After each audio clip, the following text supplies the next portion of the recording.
Hello student, उम्मीद है कि आप सबका तैयारी वेस्ट बंगाल सिविल सर्विस 2023 का बड़ा ही अच्छे से चलता होगा।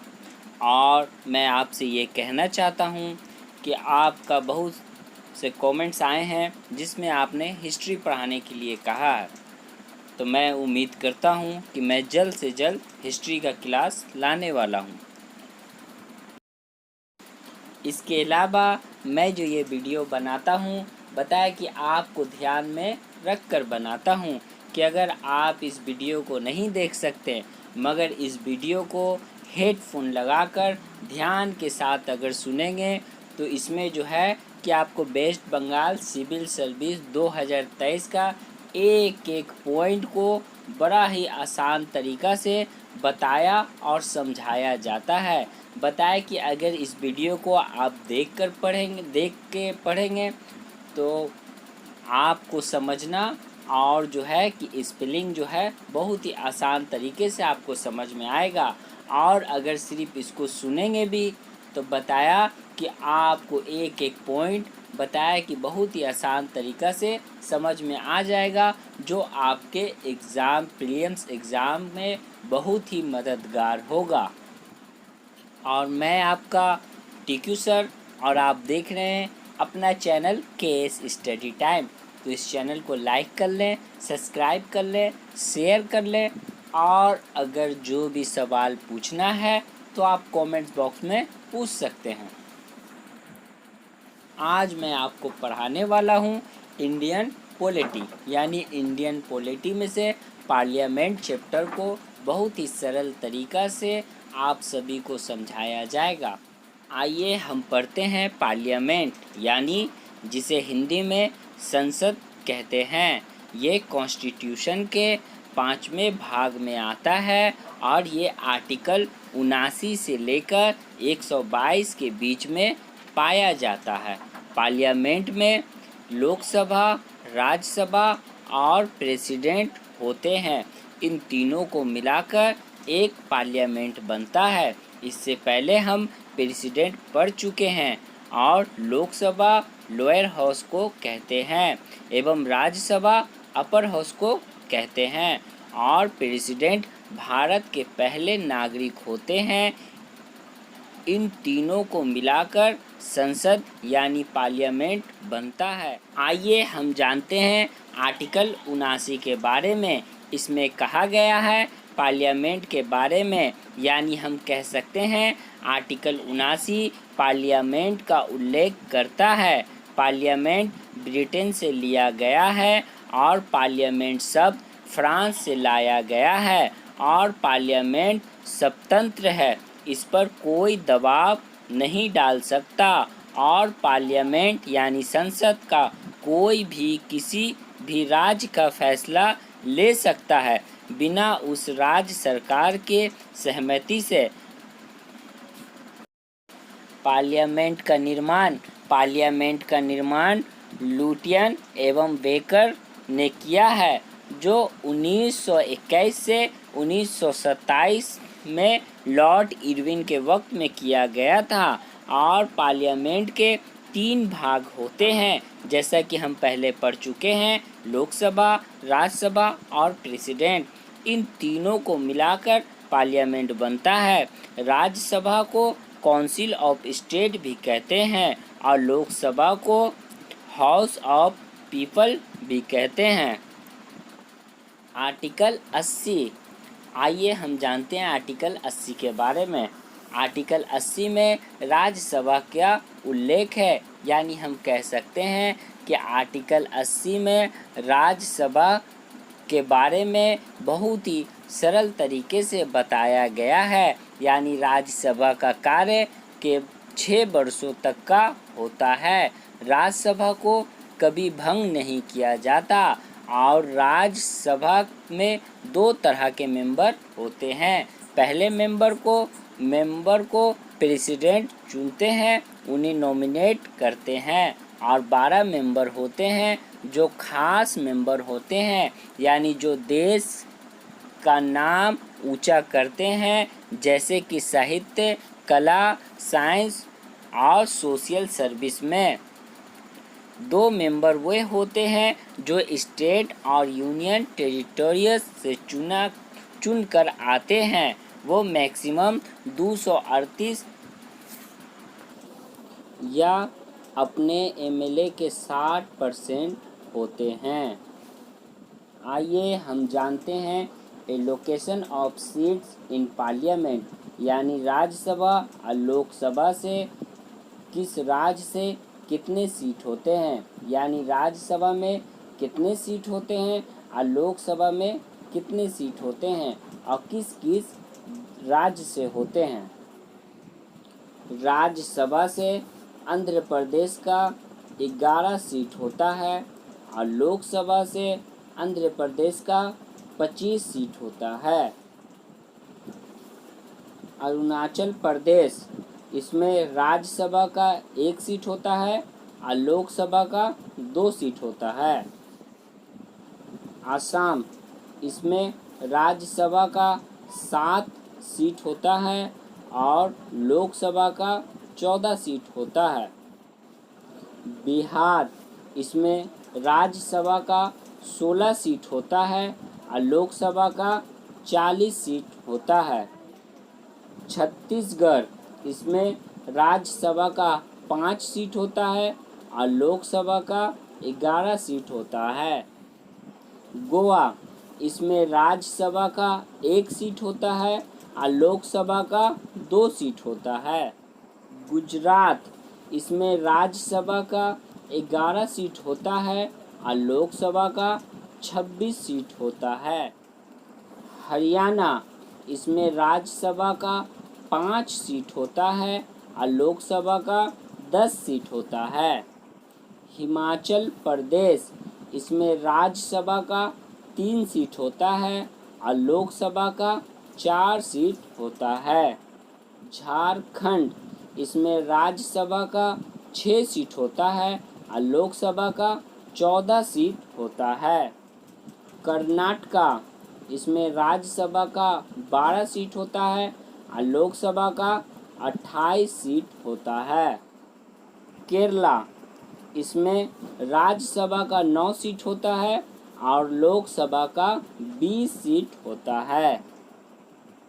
मध्य प्रदेश, इसमें राज्यसभा का 11 सीट होता है और लोकसभा का 29 सीट होता है।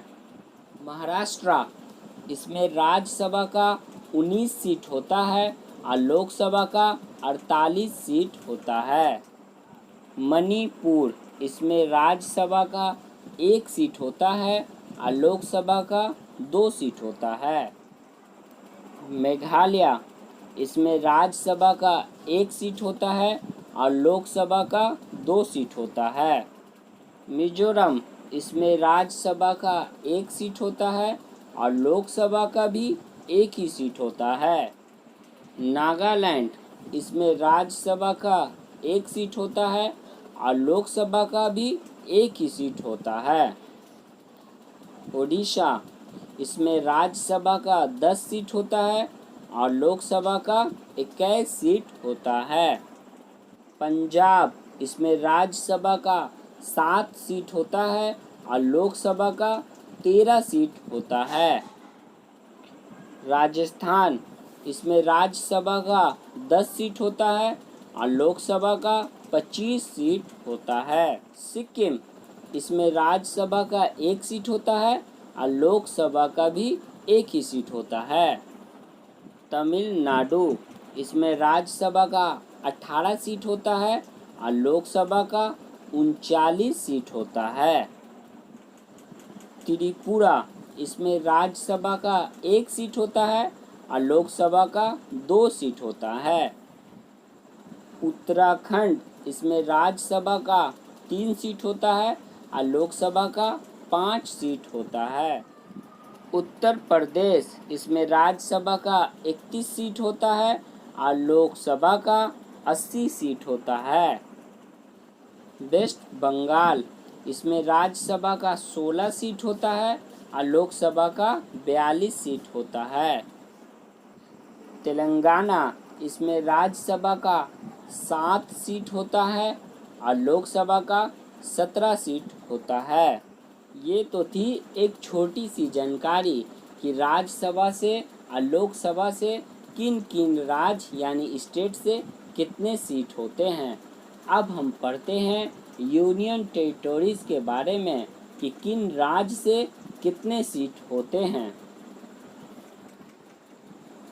यूनियन टेरिटोरीज, जम्मू कश्मीर, इसमें राज्यसभा से 4 सीट और लोकसभा से 5 सीट होते हैं।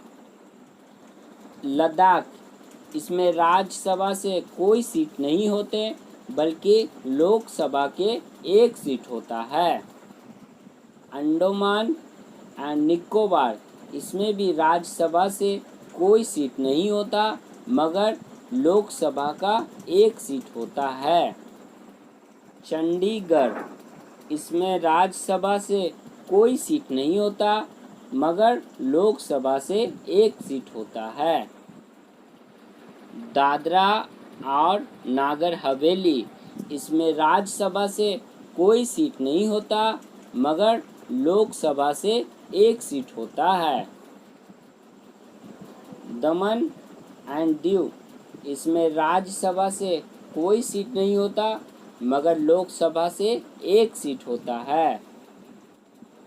Delhi, the national capital territory of Delhi, इसमें राज्यसभा के 3 सीट होता है और लोकसभा का 7 सीट होता है।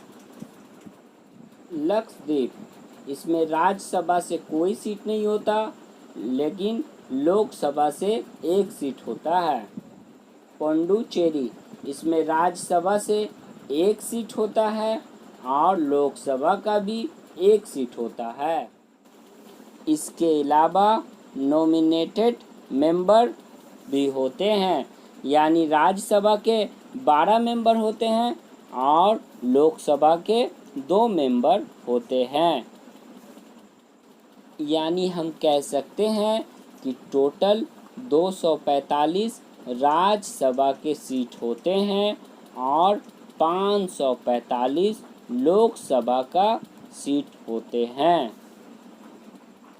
आर्टिकल 81, इसमें कहा गया है लोकसभा के बारे में, यानी हम कह सकते हैं कि आर्टिकल 81 में लोकसभा का उल्लेख किया गया है और इसमें कहा गया है कि लोकसभा में 543 सीटें हैं और इन सीटों पर जनता के द्वारा राज्य से चुने लोग आएंगे और 20 जनता के द्वारा यूनियन टेरिटोरीज से चुने लोग आएंगे यानी टोटल 555 होंगे। ये पब्लिक सेंस पर बना है और फ्यूचर में शायद यह बढ़ जाए। लोकसभा का कार्य 5 वर्षों तक का होता है, ये भंग भी हो सकता है। लोकसभा के 2 नॉमिनेटेड मेंबर होते हैं जिन्हों एंग्लो इंडिया कम्युनिटी से लिए जाते हैं और 530 मेंबर को विभिन्न राज्य से चुने जाते हैं और उनमें से 20 मेंबर को यूनियन टेरिटोरी से चुने जाते हैं। आर्टिकल 84, इसमें कहा गया है क्वालिफिकेशन ऑफ पार्लियामेंट मेंबर यानी संसद के सदस्य की योग्यता के बारे में हम कह सकते हैं। इसमें पार्लियामेंट के मेंबर बनने के लिए क्या क्या जरूरी योग्यता और बातें होना चाहिए, आइए हम जानते हैं। वे भारत के नागरिक होना चाहिए और वह इलेक्शन कमीशन के साथ पूरा डिटेल के साथ शपथ ले और अगर राज्यसभा से चुना जा रहा है तब कम से कम उसकी उम्र 30 वर्ष कंप्लीट हो और लोकसभा से चुना जा रहा हो तब कम से कम उसकी आयु 25 वर्ष कंप्लीट हो और इसमें पढ़े लिखे होने की ज़रूरत नहीं है। वो एमपी के चुनाव में उठ सकते हैं मगर राज्यसभा में उठने के लिए कुछ विशेष योग्यता होनी जरूरी है।